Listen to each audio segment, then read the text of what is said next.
By now you would have heard about MFA or multi-factor authentication, right? In case you missed out on all the hype, MFA is an additional layer of security to make sure it's actually you when you log into your Griffith apps. From the 26th of October 2020, all students are asked to set up MFA on at least 2 devices. The primary recommended MFA device is your mobile phone. Simply because you always have it on you. Setting up MFA is quick and easy. There are guides and 2-minute videos on the website to help you out.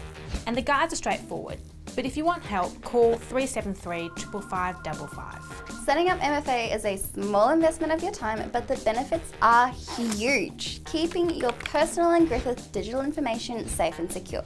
So if you haven't set up MFA on your devices, get going and get it done.